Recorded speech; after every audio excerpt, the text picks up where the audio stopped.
Hey, Facebook, special edition of Jersey First TV. We're going to try this again with Senator Kip Bateman. Senator, welcome to the show. Thank you, Elizabeth. Great to be back. Let's hope it works this time. Well, it was great last week. Unfortunately, we had technology issues. A storm came through. We lost each other. And here we are again. So we really appreciate your time. And a few things have happened since we talked last week. I do want to start with the passage of the bill that gave Governor Murphy so much power. We're going to start with that because that needs to remain in the news. I think it needs to remain top of mind. And if you will, I want to just play you a clip here from you on the floor last week. Thank you, Mr. President. I won't be as animated as Senator Doherty, but it's hard to follow my colleagues because most of them, they've all made some very, I think, pertinent points. I've been in the legislature since 1994. In these 15 months, the past 15 months, I feel like I was on the outside looking in. And I think you share that too, Mr. President. We really had no input in what was going on with the pandemic. And there's a reason why there are three equal branches of government. And there's a reason why democracy works so well when the people are involved. And this bill was not properly vetted, Mr. President. This bill should have been in committee. It should have had an opportunity to hear from the public. These are very important issues, and I know that your office, as well as mine, has received hundreds of phone calls and emails about concerned parents. And, we're all loving parents. I know you are, Mr. President. They're concerned about their children having to wear masks for 7 or 8 hours. This is important stuff. And, the governor has done some good things, but there's a limit to what he can do and what we should be involved in. And they have not been transparent enough, and this just sends a wrong signal to the public at a time when people are just barely recovering from 15 months of being isolated. So I urge my colleagues to vote against this bill. Thank you, Mr. President. So, Senator, well spoken, obviously. We're all very concerned about this. The bill passed primarily along party lines. What has it been like for you? You sort of mentioned this outside in for the last 14 months. It's been frustrating because as long as I've been in Trenton, we've always been, part of the solutions. We don't always agree with the Democrats, but at least we've been part of the discussions and part of the committee process. And, I felt like in the past we were always, we had input. The past 15 months, we've had very little input. And I've reached out to the governor several times on different issues. And, I just feel like, it's important that we have checks and balances and that we have three separate but equal branches of government. And I think that, during the pandemic, obviously, he's got to take control. But you know what? He should have brought more of us into the process. So I was disappointed. I voted against the bill. I was disappointed that it passed. And here was a bill that went right to the floor. And very important issues. It should be vetted. The public should have an opportunity to testify. We had hundreds of people outside our chambers, and they were loud. And, there's nothing more convincing than a parent who's on a mission, for the betterment of their children. So, it was not handled well. And, I just thought that they rammed it through. Well, the big concerns that people have about this is that Governor Murphy now has sort of unlimited power related to some of the executive orders he kept in place. And some of them are strange ones to me that he kept in place, but interesting. We can talk about that, but also just related to managing the pandemic and the vaccine and the distribution. Really, at what point is anything balancing his decisions? What science is he using? How do we as parents not feel, Senator, as though next fall, when the virus comes back as it will, that he won't shut us down again, mask our children? What assurances do we have? We have none, we feel. We have none, and we just gave him the power to do even more, and that's the problem. And come September, you're right. The predictions are that it may come back, and then we're not going to have any more input in it. The governor's going to do what he wants to do, and the masks are on, the masks are out. And now all of a sudden he's saying, well, if it's extremely hot, you don't have to wear a mask. We need to have a set policy, and you know what? I'm not convinced, and I think we need more input from the CDC. I'm not convinced that making our children wear masks for 7 or 8 hours is a good thing. I really don't. And, the science has shown us that the children and young adults really haven't gotten it in great numbers. So I'm not sure we need to do that. And I really think that, something that's important, he really should bring in the legislature to be involved. Yeah, and how about and some science too. I mean, Yeah. you are known as a common sense man, and you have been serving the public for a long time. You say, is it 37 years you've been serving us? 38 years. 38 years. Yes, I know. I had no gray hair back then. That's one way to get it. We sadly are losing you after this term. You are retiring, so I want to make sure I thank you for serving the citizens of New Jersey for so long. But you are a common sense, level-headed man. I am frustrated with so many other parents and citizens of the state to understand from where he makes his decisions. Let's talk about this mask issue. You have been pushing back on the governor regarding this. Now, some changes have happened in the past week. As you said, the heat supposedly, I don't know if Governor Murphy called COVID and said you need to stand down when it's above 90, Right. But it's a ridiculous statement, but it's a ridiculous thing to do. Some of these schools have made the move now to use this as an opening to drop the mask. Do you believe the schools have the right to do that, to push back on the governor? Will they be able to do that? And can we focus on these Board of Educations to say no to the governor? Right. Absolutely. I think they have the authority to push back. I really do. And I think the language was vague in the executive order, and a number of school districts are pushing back, which I think is great. And I think that we need more of that. And I think, we need to have some set policy, and, whether we get more science from the CDC, that would be helpful. But I think that the school district should push back because, I don't think it's healthy, and I'm not a doctor. I just, from what I've read and from what I hear, and we had the nurse who stood up a couple weeks ago, and she ended up getting fired. I mean, that's wrong. She sees it. She's in the trenches. She sees it firsthand. And I'm not big on mandates, and I don't want to tell parents what they should be doing with their children. I really don't. So I think that we need to continue to push back. And listen, it's a gubernatorial year, and I'm sure the governor is concerned about his reelection, and he's got to be very careful how he handles this issue, because this is the kind of issue that could cost him a reelection.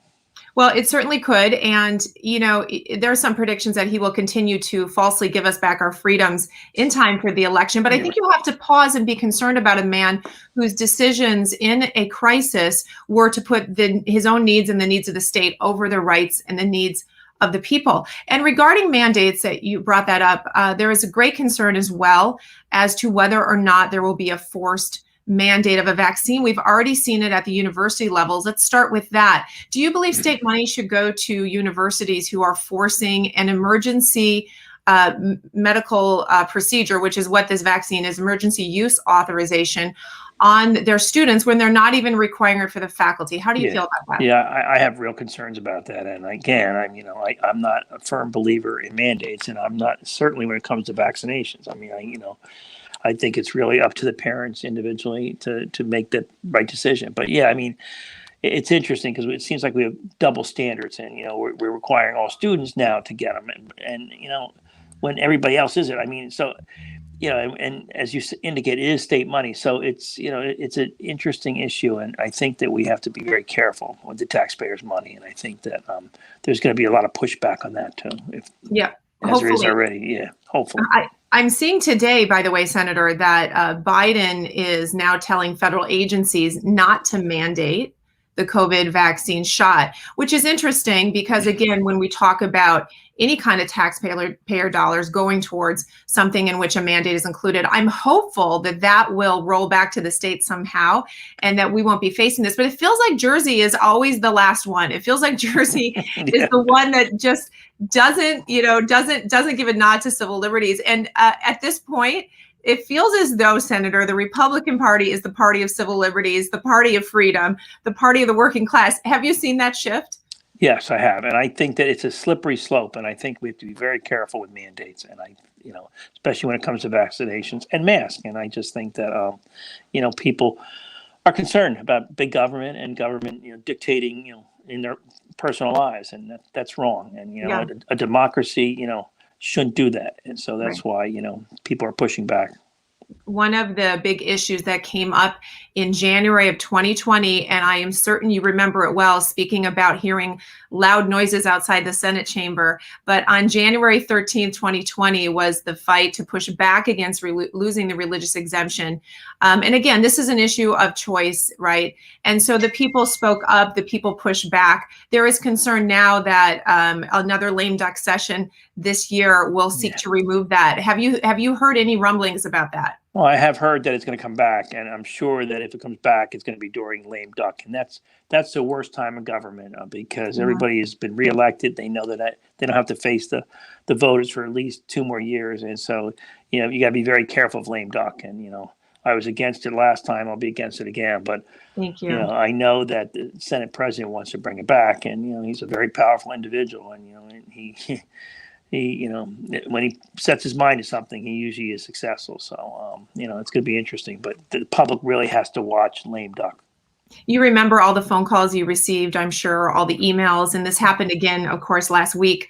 What do you say to people of this state? What is the most effective way for them to communicate with their legislators? You've seen it for years. What works and what doesn't work? No question. Numbers, individuals in your district works the best, and emails or phone calls, they both work.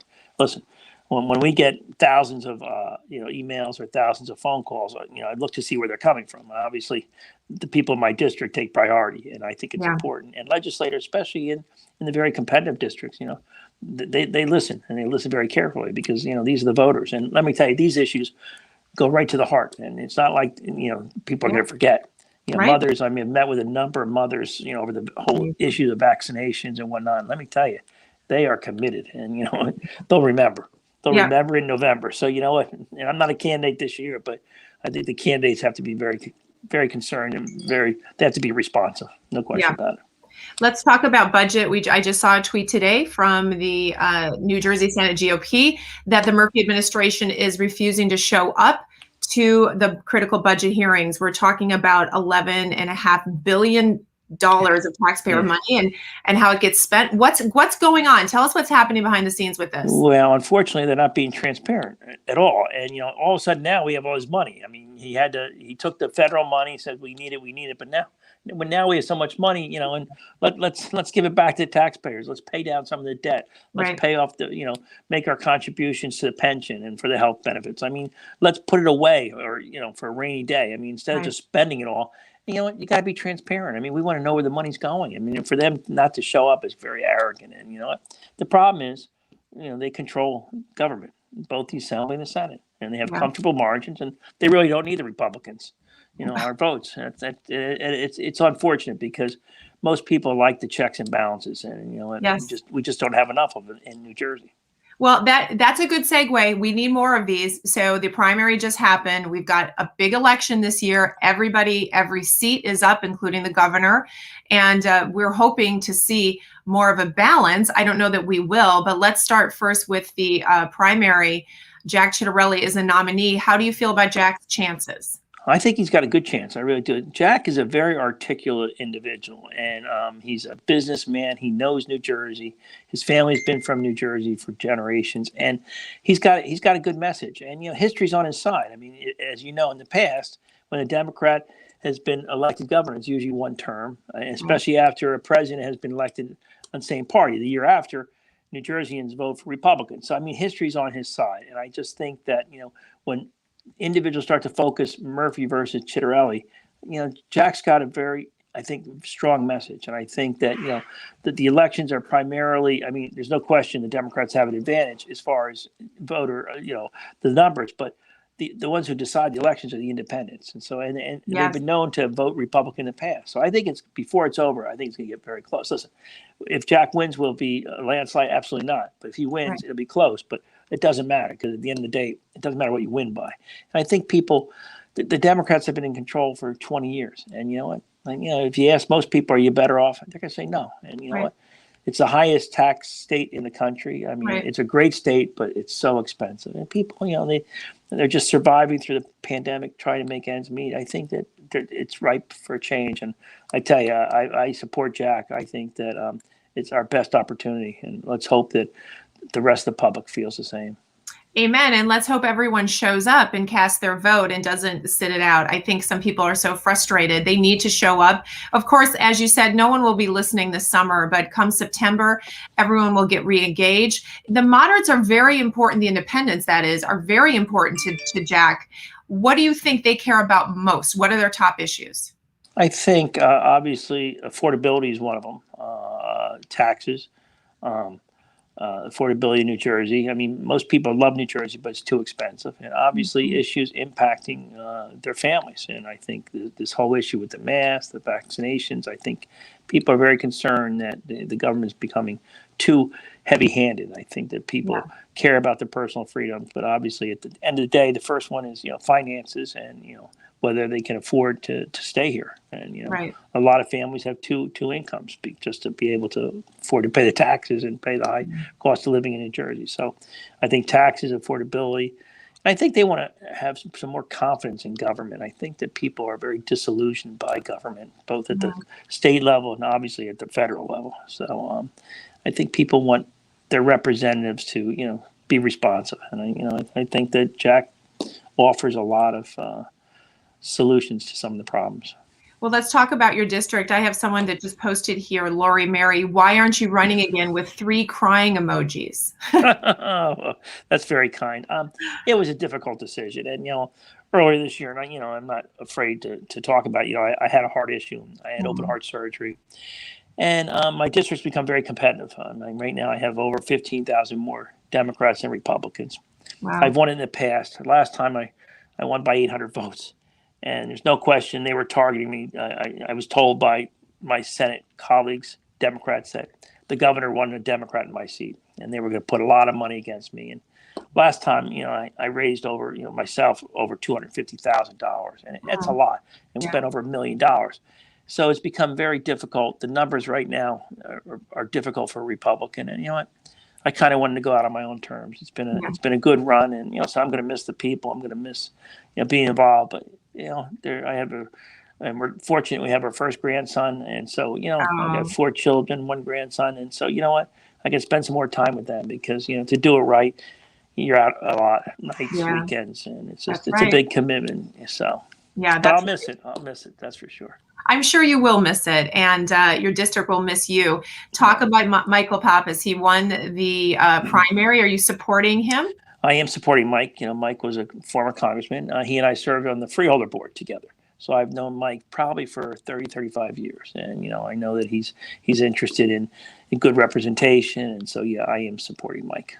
Will you be able to campaign for him a few times? Yeah, and he's asked me if I would speak at an event. And I said, yeah, absolutely. So, we'll do what we can. And, we just, we've got to get the independents out and, convince some of those Democrats that all Republicans aren't bad.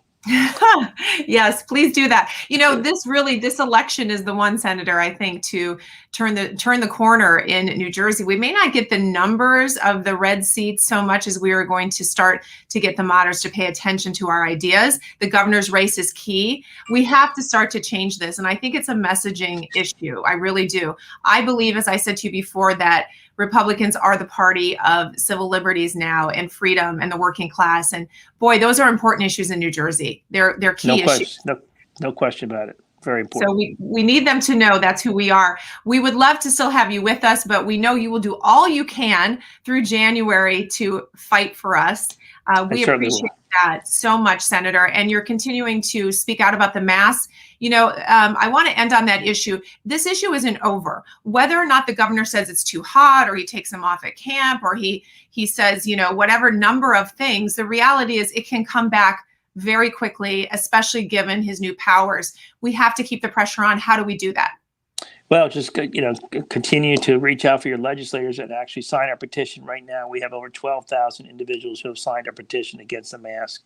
Just keep reaching out to your legislators, your assembly folks, your senators, and, we just got to keep the pressure on because we have to know that this is a very important issue and that we're not going to go away and we're going to continue to fight. So keep Absolutely. Up I'm always impressed. I was very impressed with the number of people who during a work day came to Trenton and stood outside for hours. Let me tell you, they're committed. And it's an important issue.